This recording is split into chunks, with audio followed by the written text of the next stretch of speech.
Oh, thank you. Imagine if someone... I'm making up a guy to get annoyed at right now, but not really annoyed at, just to enjoy the whimsical character. It's a guy who sneezes and then goes, "Bless me!" But it's not like he's blessing himself. He's like, he's mad if you don't bless He won't let anyone move on. Right. They've all said bless you. He sneezes and then he's like, bless me! He's like really indignant. He's like, bless me? Bless me! Bless me! Oh, I'm so mad at that guy. Good, that's the idea, isn't it? Sick. Two. Bless me? Well, am I not being blessed? Yeah, exactly. That's the exact guy I'm talking about. Thank you for knowing the guy. I know that guy already. Yeah. He's the guy who insists that people in the office go make him a cup of tea. I already knew which guy you were talking about. I used to work in an office which was like a space share kind of thing.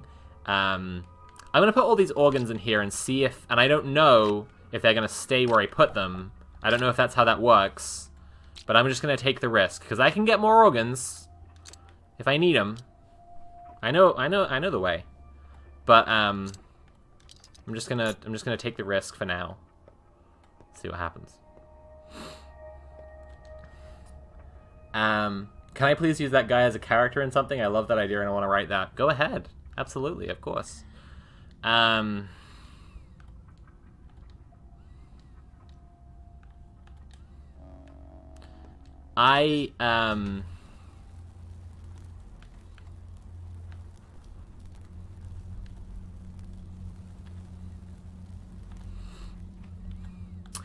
I used to work in an office which was like a, what's it called? A co-working space is what wanky little dickheads call it in startup culture.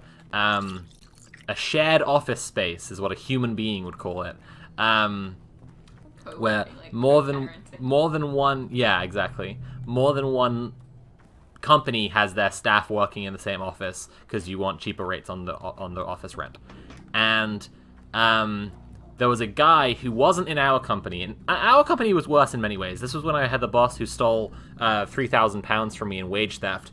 But this guy was the banal kind of like dickhead, social, social aggrievance.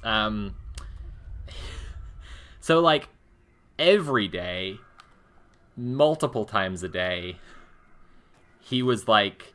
Every day? Yeah, every day. I didn't realize it was. Of course it was every so day. constant. Of course it was every day. Oh my god.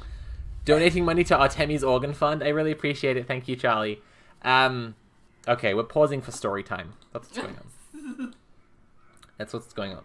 We're pausing because it's story time, and you all need to hear this story. It's very important. I'm getting distracted because someone's just done incredible fan art of me in my Patreon Discord. I really love it. Oh, I love that so much. I'm so distracted right now.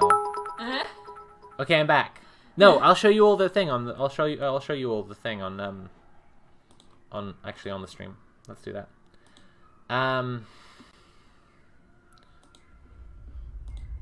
Look at this. How good is this? Anyway, every day, multiple times a day, this guy would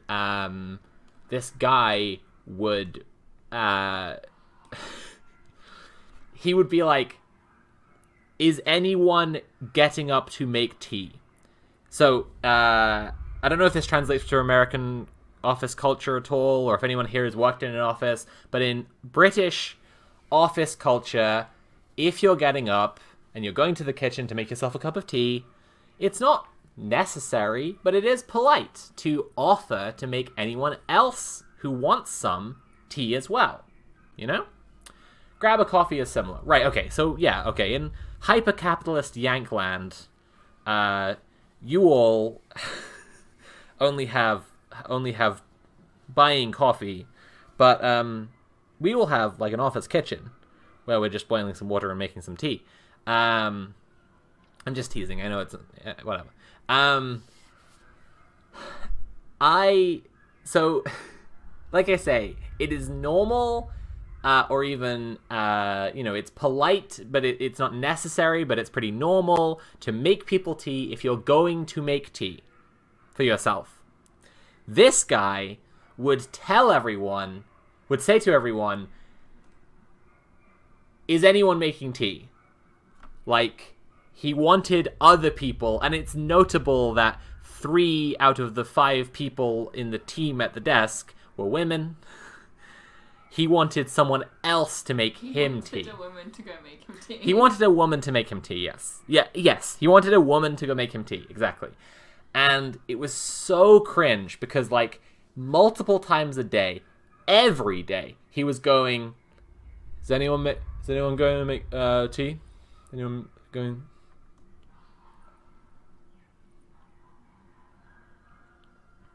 No response. No one says anything, right?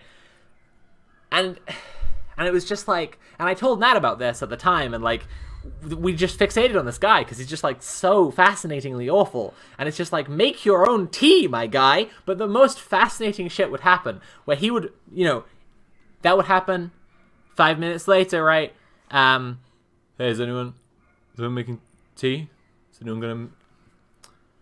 getting up to make some tea? If I'll have one if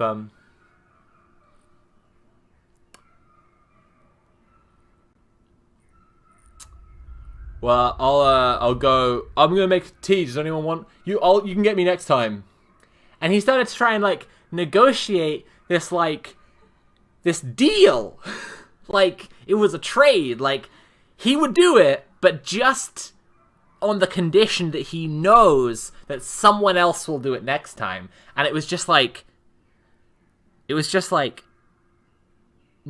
is normal office culture for people to just make tea whenever they are making themselves tea. Offer to make tea for everyone. It is in that way a small form of mutual aid, or simply being human, right? This is the exact kind of crossover that I always talk about between mutual aid and just being a good neighbor, right?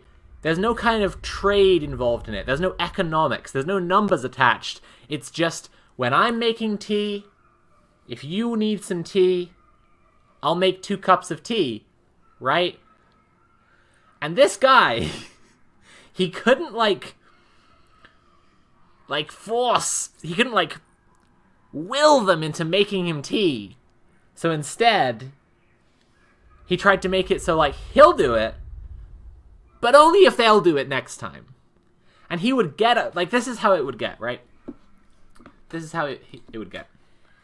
It would get to the point where he would go all right, I'm gonna make some tea, but half crouched, right? He's in the most awkward, the worst possible time to be having this conversation.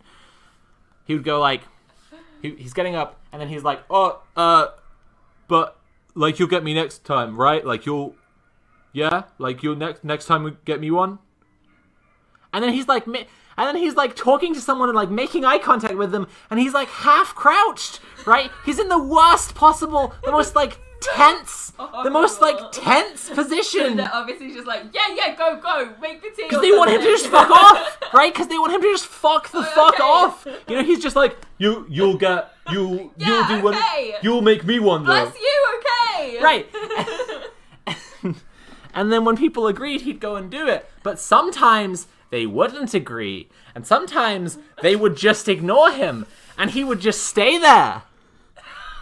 He would just stay there, right? It's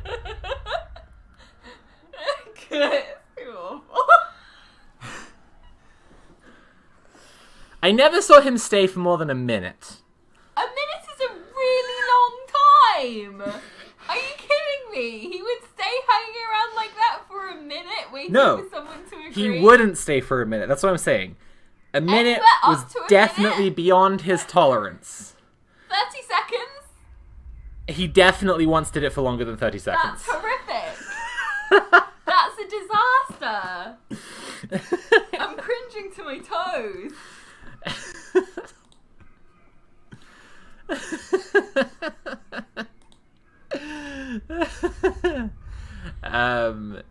Yeah, so, And then he sneezes, and no one says anything, and he goes... No, let me just be clear. That's me? Let me just be clear here. That's made up. That's I came up with that guy. But that and then Nat guy said, is that guy. Nat said that the bless me guy is the make me tea guy. And that's true. That's 100% true. They are definitely the same guy. Does he have tea preferences? Just get it wrong every time? No! No, just make him tea when you're going to make tea. That's fine. That's fine. Just make him tea when you're making tea. But he should just make everyone tea when he wants tea. When he wants and then tea. people will naturally want to reciprocate. That's rather than being told yes. to go make him if tea. you want to be in the roster of being made tea, then, you know, when you want tea, just make your own and offer to make everybody else tea, and then you have made everyone... And the thing was, he was such a fucking beta. Like, that was the thing, that he wound up more often than not making everyone else tea, because he wanted tea more than anybody else, and he wanted to, like, have tea as, like, a way of imposing his will and his status on others, and he couldn't do it. So he just ended up just having to make everyone tea. Because he's embarrassed himself into it. Because he embarrassed himself into it, because he's so fragile. It was fascinating. It was fascinating. Just fascinating.